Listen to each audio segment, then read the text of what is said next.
Hi hello నమస్తే. Uttar Pradesh SIR 3 కోట్ల మందిని ఎత్తేశారు. 3 లక్షల మంది కాదు, 30,000 మంది కాదు, 30 లక్షల మంది కాదు, 3 కోట్ల మంది ఓటర్స్ని ఎత్తిపడేశారు ఉత్తరప్రదేశ్ నుంచి. అంటే అప్రాక్సిమేట్గా 18.7%, అంటే రౌండ్ ఫిగర్ ఒక 20% అనుకోండి. 100 మందిలో 20% అండి, 20% ఓటర్లను ఎత్తిపడేశారండి. 20% ఫేక్ ఓటర్లు ఉంటారా? 20% అంత తేడా? 100లో 20 మంది ఫేక్ ఓటర్స్ ఉంటారా?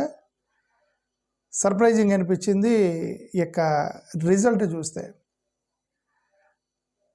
ప్రీ ఎస్ఐఆర్లో 15 కోట్ల మంది జనాభా, ఉత్తరప్రదేశ్ యొక్క జనాభా 15 కోట్ల మంది ఓటర్లు ఉంటే 15.4 crore ఓటర్స్ ఉంటే దాన్ని ఇప్పుడు 12 కోట్లకి తగ్గించారనమాట. 12 కోట్లకు సంబంధించినటువంటి ఓటర్స్కి తగ్గిపోయినాయి ఇప్పుడు ఎస్ఐఆర్ అయిపోయిన తర్వాత. ఇక్కడ 19% ఓటర్స్ని తీసేశారంటే ఐ థింక్ జెన్యున్ ఓటర్స్ని చాలామందిని లేపుంటారని నా ఉద్దేశం. ఎందుకంటే మైగ్రెంట్స్ చాలామంది ఏంటంటే మైగ్రెంట్స్ ఉంటారు, వాళ్ళు ఏదో టెంపరీగా ఉద్యోగం చేసుకోవడానికి బయటికి వెళ్తారు, ఇప్పుడు ఇక్కడ లేడని ఎత్తేసి ఉంటారు. ఇప్పుడు ఎవరో ఉంటారు, ఇప్పుడు మైగ్రెంట్స్ ఉంటారు, ఎవరో విజయవాడ వాళ్ళు ఉద్యోగం చేసుకోవడానికి బెంగళూరు లేదంటే హైదరాబాద్ ఎల్లుంటారు. రేపొద్దున ఎస్ఐఆర్ పేరుతోటి ఇది వీళ్ళు ఇక్కడ ఉండలేదు కానీ ఓటు ఎత్తేస్తారు అంతనా. బట్ ఏదో ఉద్యోగం కోసం వెళ్ళుండొచ్చు కదా. సో మైగ్రెంట్స్ని వాళ్ళు జెన్యున్ ఓటర్సే, మరి వాళ్ళని అలాగే తీసేసి ఉంటారని నా అనుమానం. లేదంటే 3 కోట్ల మందిని ఎత్తేసారంటే మీరు జస్ట్ ఇమాజిన్.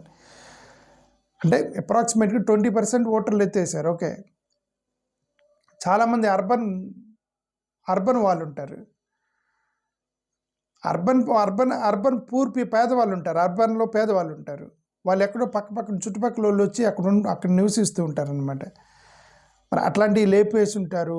డాక్యుమెంట్స్ సరిగ్గా లేవని, చదువురాని వాళ్ళు డాక్యుమెంట్స్ సరిగ్గా లేవని ఫాస్ట్గా ఏదో ప్లాన్డ్గానే ఎత్తేసి ఉంటారని ఒక అనుమానం వ్యక్తపరుస్తున్నారు అందరూ. పొలిటికల్ బయస్ జరిగి ఉండవచ్చు. అంటే పొలిటికల్ బయస్ ఎలా జరిగిద్దంటే ఎస్ఐఆర్లో ఇప్పుడు ఇదే ఎగ్జాంపుల్, విజయవాడకి సంబంధించిన వాళ్ళు హైదరాబాద్లో ఉద్యోగం చేస్తున్నారు అనుకోండి.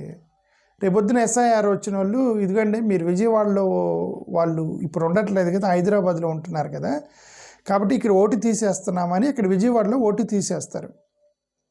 అలా 2 వ్యక్తులు ఉన్నారనుకోండి, 2 వ్యక్తులు ఉన్నారు, ఒకరు వైసీపీ వాళ్ళు ఒకరు టీడీపీ వాళ్ళు ఉన్నారనుకోండి. ఎగ్జాంపుల్, 2 వ్యక్తులు హైదరాబాద్లో ఉన్నారు, ఇద్దరిది విజయవాడ, ఇద్దరిది పక్క ఇల్లే. ఒక అతను వైసీపీకి ఓటేస్తారు, ఒకసారి టీడీపీకి ఓటేస్తారు అనుకోండి. అక్కడ బయస్ జరిగిద్ది. ఎట్లా?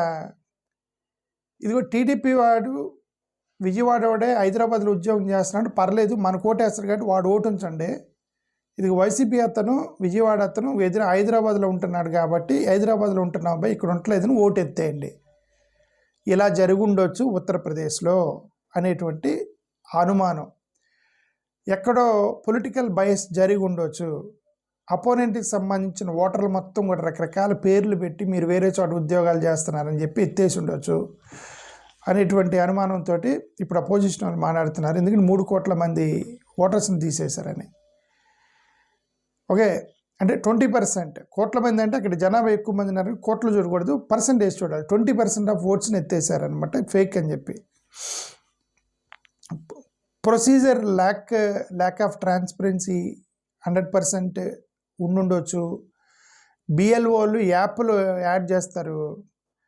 మమతా బెనర్జీ లాంటి వాళ్ళు, అది బీజేపీ యాప్, బిఎల్ఓ యాప్ అంటే బూత్ లెవెల్ ఆఫీసర్ యాప్ కాదు, బీజేపీ లెవెల్ ఆఫీసర్ యాప్ అని మమతా బెనర్జీ క్రిటిసైజ్ చేసింది. ఆ యాప్ను వాడుతున్నారు వీళ్ళు అని చెప్పేసి మమతా బెనర్జీ చెప్పింది, బీజేపీ యాప్ అని.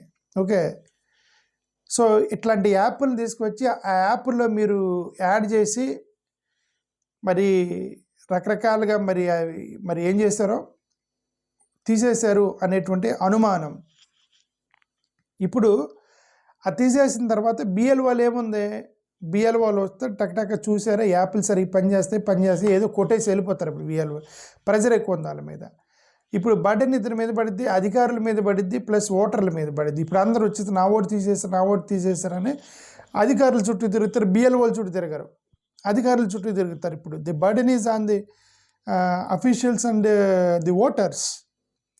కొంతమంది తీసేస్తారా ఏం దానికోసం ఇప్పుడు నేను సెలవు పెట్టి నాకు ఓటు తీసేశారని చెప్పి ఆఫీసుల చుట్టూ తిరగాల, అవసరం లేదు నేను తిరగనని పెద్ద పట్టించుకోరు కొంతమంది. ఎలాగో ఉన్నా ఓట్లు వేయను కదా అని చెప్పేసి చాలామంది ఓట్లు వేయరు కదా. ఎలక్షన్ జరిగితే ఓటు పర్సంటేజ్ ఎంత ఉంటుంది, 50-60% పోలింగ్ శాతం ఉంటుంది. అంటే మిగతా 40% ఎలాగో ఓటున్నా ఓటు వేయరు వాళ్ళు ఎవరో చెప్తారు ఓటు వేయరు, మీరు ఓటు తీసేస్తారంటే తీసేసుకొని నాకేంటి నేను చెప్పి పెద్ద పట్టించుకోరు అట్లాగా. ఓకే, అర్బన్లో ఎక్కువ తీసేశారంట. చూడండి, అర్బన్ డిస్ట్రిక్ట్ గజియాబాద్లో 37% ఓటర్లు తీసేశారంటే, లక్నోలో 31% అంటే చూడండి. అర్బన్ వాళ్ళు ఎవరైనా మైగ్రేట్ అవుతారా?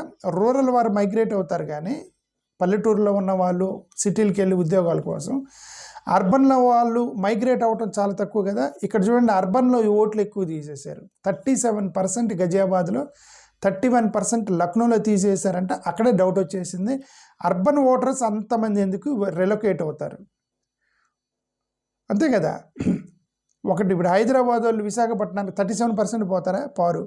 ఏదో పక్కన నల్గొండ, గుంటూరు ఇట్లాంటి వాళ్ళు విజయవాడ, విశాఖపట్నం పోతారు. అంటే ఇంత రిలొకేషన్ అర్బన్ శాతంలో ఎందుకు పడింది అనేటువంటి అనుమానం ఉంది చాలామందిలో. ఓకే, ఇది లార్జ్ స్కేల్ డిలీషన్ అనేది చాలా ప్రమాదకరంగా కనిపిస్తుంది. నేమ్స్ ఎందుకు రిమూవ్ చేశారు? 18.7% నేమ్స్ రిమూవ్ చేశారు.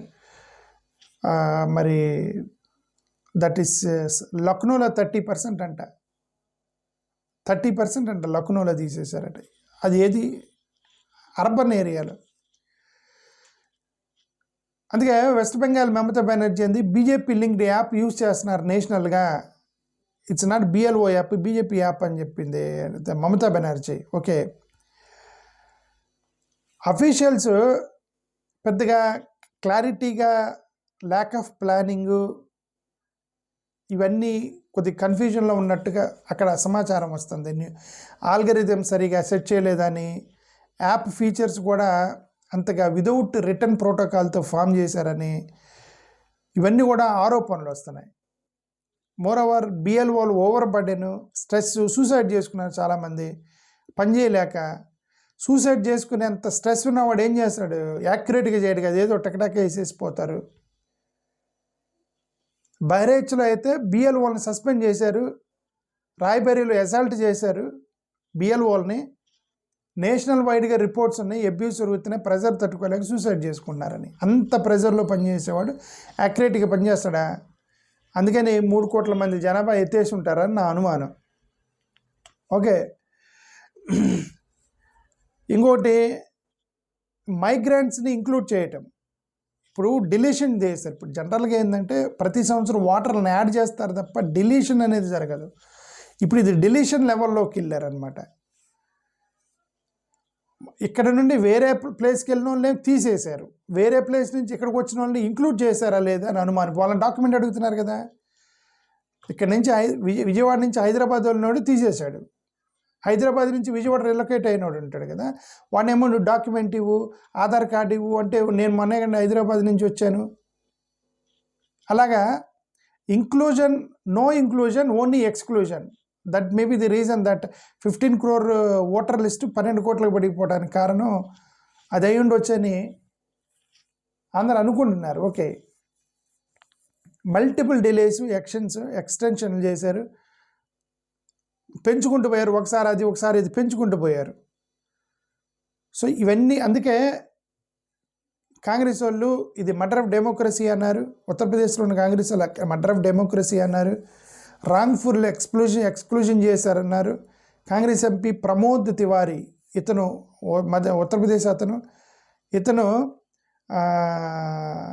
3 కోట్లను డిలీట్ చేశారు అని అంటే అది ఏదో ప్లాన్ జరిగింది అని చెప్పి అతను అంటున్నాడు. ఇంకొక అతను గుర్దీప్ సింగ్ సప్పాల్, ఇతను నా ఫ్యామిలీ ఓట్లు తీసేసాడు.